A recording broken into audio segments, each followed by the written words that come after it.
Well, in this episode, we're talking about and demonstrating something that we just got into about 3 years ago or so. We're still pretty new at it, and we're learning, and we're kind of showing you, how we've learned and gone about it, and that's trapping.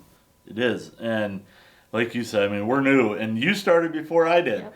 And I thought, I'm not really going to get into this. And then she went out and she was successful. And I was like, whoa, wait a minute here. I can't let her be that much more successful than me now. I really enjoy it when she's successful with that stuff. But it really opened my eyes to a lot of things and the predator control and different things on our own property as we try to manage, our deer and turkey population and stuff. So looking at really how to control the predators, and our best way out here is through trapping. And so that's kind of what this whole show is, just trying to educate you, help you if you're new to trapping, or even if you're not, we might be doing something different that you've never thought of, to help you along your way. And that's kind of what we're about, and that's why we're called Own the Season, is not only helping us own our season, but helping you own your season. I think you'll see that in the show too. There's a lot of effort that goes into trapping. Well, trapping season is almost here in Wisconsin. Art has a bobcat tag this year, and I have a Fisher tag. Last year I had a bobcat tag, and our friend and mentor let me actually use all of his traps for that early season because he wasn't going to be using them. But now this year, since we're going to be continuing to trap bobcat when we draw tags and also do some coyote trapping for some predator control, I wanted to start building our own inventory. So it all came this week. I've got 2 giant heavy boxes of trapping supplies. And with that, I've got 150 feet of chain to work with. Swivels, because they're a trapper's best friend. S-hooks, coyote drags, also quick links, and a dozen new foothold traps along with 4 that we had bought previously for a kit. So what I'm going to be doing tonight is cutting chain into 5-foot lengths, attaching some swivels, just kind of getting things ready so that we can start preparing the traps, washing them, dyeing them, waxing them, and so on.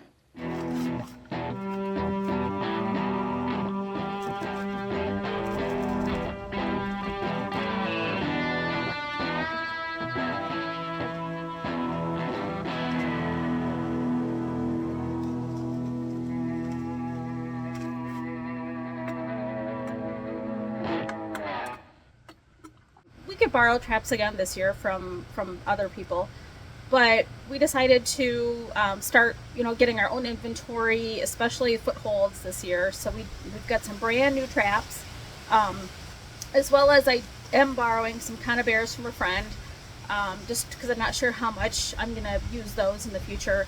But they've been in storage and they could use just a little dip in the dye. So I've got some conibears that are set up already in the wooden boxes, so I'm gonna be just dipping those into the dye, and then as well as the foothold.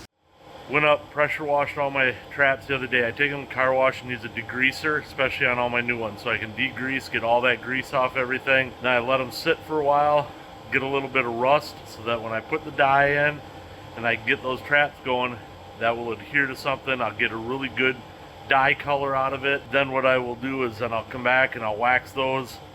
I will not wax my connies, and I will not dye or wax any of my dog proofs. I'm just letting this heat up for a while, let it get to a good boil. There's about 5 gallons of water in there, so it'll take a while. But once I get that set and that dye is in there, I'm going to start dyeing these traps, get them set. I've got cardboard set out already. Let them dry out, and then get them in the wax. So the good news and bad news about trapping and trap preparation that I found is that there's not one right way to do it.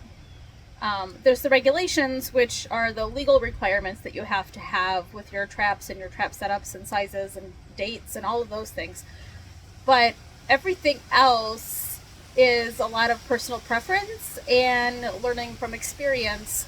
It seems like the best way if a person chooses to wax their traps is to have a separate pot with just the wax, and dipping them there after you've dyed and let that dry.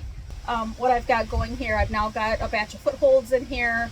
They're gonna simmer. I'm gonna melt the wax. It sits. Then when I pull the traps out, they'll get a coating of wax, and then those will be done. So that's what I'm gonna do now. The trick is to pull the traps out slowly and give them time for the wax to coat, since the wax is just on the surface.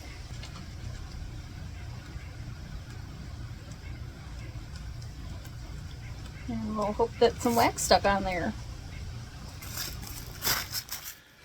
Well, it's our first day of setting some traps. The season opened yesterday. I've got a bobcat tag for here in the southern part of Wisconsin. She's actually got a Fisher tag for northern Wisconsin. We'll get up there a little later, but we've got a lot of coyotes here, bobcats. So this morning what you're seeing is Michelle is taking all of our drag hooks. She's winding those up. Yesterday she came out and she dipped everything, waxed everything. And so now today she is wrapping those. I am going to take the other traps. I'm going to grab these and I'm going to start taking the dogs and pans and just file off a little bit to get that fresh wax off of there so that these work properly and Get the spring properly. So and we got to get our tags on them. Yep, and then we've got to get our tags. I didn't realize that, I didn't know what we were, I was doing last year when I had my tags. So I'd gotten the trap tags and I just had my number put on them. I didn't know that you could put multiple numbers, like from the same family, who might share the traps on the same tag. So found that out from our friend, and then when Art, was doing got his number added to the tag. So we got to make sure we got them all tagged properly too. Get those tags on them, get these filed up, and then we are going to take off and get these traps set so we can hopefully get out and sit a tree stand this afternoon. So we'll see what happens. So we got our tags, their numbers on them. Said we got these back. So take those, go about a length down. Take those because they're bendy. Bendy, if you like that word. You take it, wrap those around that chain, pinch them tight so they're not going to come off. Secure that on your tag or on your trap, and you're done. So every one of your traps has to have that tag on it. So make sure that you have enough of your little bendy tags to put on your traps and get those so when you put them out, every one of them has your DNR customer number on those. Got to northern Wisconsin, and it's a little later than what I wanted to be here, but it is what it is. And so we're gonna start setting traps. Got a Fisher tag and got our boxes, our Connies. By law, these have to be covered once we put our meat in there, because meat products have to be covered for birds of prey. That's what the burlap tarp is for. We're gonna go up over the top of these, but still let that scent through. So we're gonna get this thing down here, get it screwed to this leaning tree, and get everything set up, and then move on to the next one. Like I said, when you're trapping and you're using any type of meat products, poultry products, anything like that, it can't be seen, and that's why covered in burlap with the branches back behind. So that way the birds of prey can't get to it.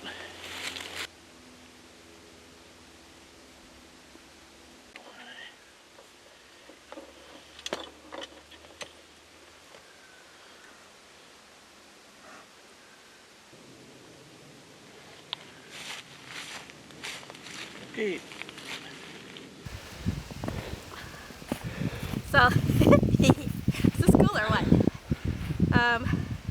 I don't know, it seems like a good size. I don't know that much about Fisher, but I'm pretty happy with it. He's some beautiful color, white, there on its chest and armpits, and beautiful dark tail.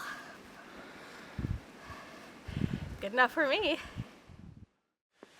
Well, it's probably not the best day to start setting out traps. Now with the weather change, and the weather changed drastically, we went from 40 degrees, thinking this is going to be great, to tomorrow morning. Like right now it's I think 16 degrees, real feel. So it's going to be a little fun trying to set traps in this. And so we've done a couple different things because of this. If you've never set traps, you know, late like this, and next week it's supposed to get back up into the 40s, and it's supposed to, you know, drop into the upper 20s at night, so it'll freeze at night, thaw during the day. Problem with that is if you don't have wax dirt, certain things that your traps are going to freeze, and if your traps freeze, that's not going to do you any good. So I've got a couple different things with me today. I've got some wax paper that I'll be putting underneath the traps so that doesn't freeze in there. I also have approximately 15 gallons of dry dirt and propylene glycol. So what I'll do is I'll take that, lay it down, I'll spray that with propylene. That keeps it from freezing. And then I'll put that in there, get that whole thing set up, get it where I need to set it up. And the thing is for the sets today, because the snow is going to be a couple days, you want to open up an area around it. So you want to brush the snow off. You want to do something a little different so you don't have just one tiny hole. So we'll get busy, we'll get up there and do it, but I've got a lot of different traps that we're going to be trying to set today, so you're going to be seeing a lot of different things. We've got footholds, we have dog-proof coon traps we're going to be putting out. I know I've got a pile of stuff in this truck that I got to get out, load in this Ranger. Good thing is once it's in here, most of it will be here for a while. I will have to take a little bit of it today because I do have another property that I have to go check. Let's get started or we're going to be way too late because it takes a lot of time. So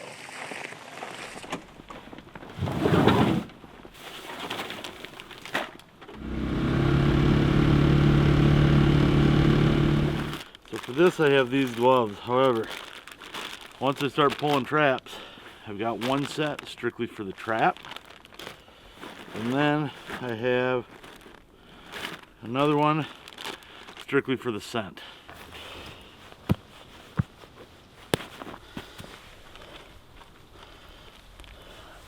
For trapping, it's really important to use lures and baits to help you bring the animal in. Otherwise, they have no idea that the trap is there. I mean, which, you know, is fine for some types of trapping, but when you're doing like footholds and conibears, you need to bring that animal to that trap. You want them to know that you're there. And so baits are typically going to be a food-based, you know, product, chunks of meat or animal byproduct, and you want to use the right product for the animal that you're targeting. And then your lures are typically going to be which are stinky, but the lures are going to be your really stinky stuff. It might be a combo product, food gland, but a lot of them are glands and or urines, and it's going to be a species that you're targeting, or it's maybe even going to be like their you know, rival species, or what species that animal likes to hunt itself. So use your products. Choose wisely. A little bit goes a long way. They're stinky. Break loose.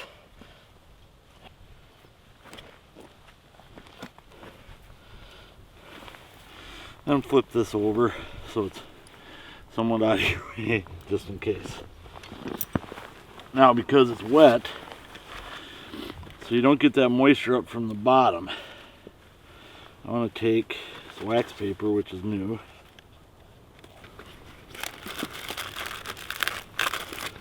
You're going to take that,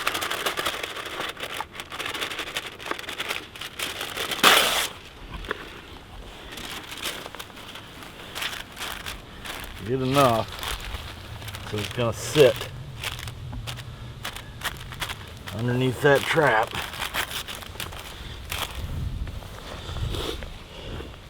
So it's not going to freeze when you do this. And that's going to go there. Then those springs won't freeze. Okay. So now, take that. This.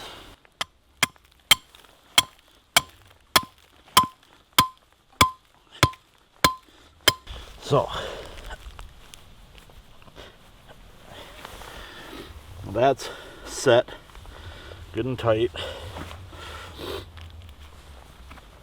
Now what I'm going to do, because I don't want dirt underneath there, under your pan.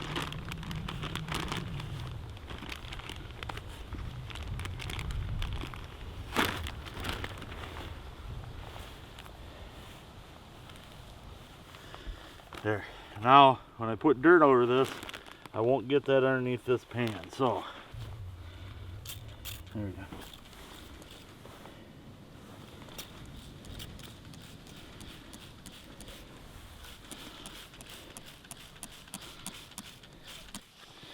Spray that just like that. What I want to do here first is underneath, so I can set this jaw and this jaw doesn't freeze.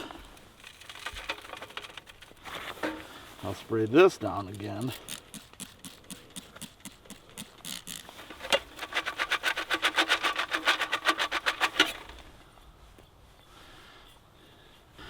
You always want the lowest, so here's where the pan is. So you always want the lowest spot to be where that pan is. Take this for your dirt hole. You start here.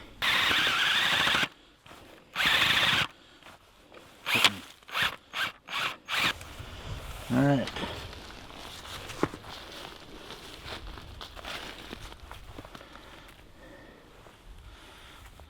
Starting to run a little bit low on my Brody's baits here, so I guess I'm gonna have to email old Brody here and see if I can't get some more bait from him. So I'll put down in these holes. A couple things in Wisconsin, you know, with dirt holes you got to put this down in there, but if you're using any type of meat product or feathers, especially feathers, they can't be seen from any predators above. So can't be seen. That's why we drill dirt holes and set cubby sets and stuff, is because by law they can't be seen from above. So make sure you get all that stuff tucked down in there and covered up. Hopefully this one will pay off, and we'll see here in a couple days. Sometimes it's right away. You know, you can come in here and within a day you have a coyote. A lot of times, you know, you're looking at 2-3 days.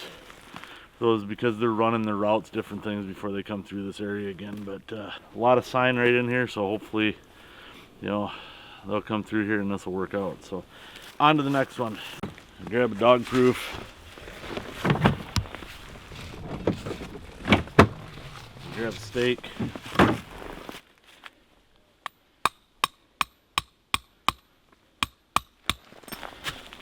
There's that.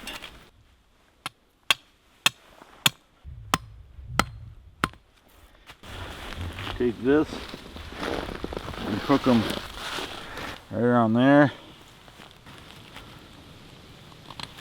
And then this here locks. There. Stiff.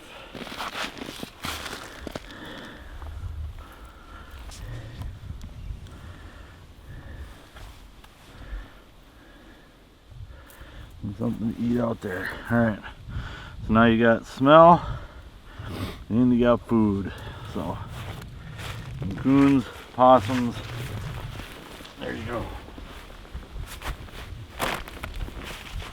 And that's a coon trap. A little bit easier than a foothold.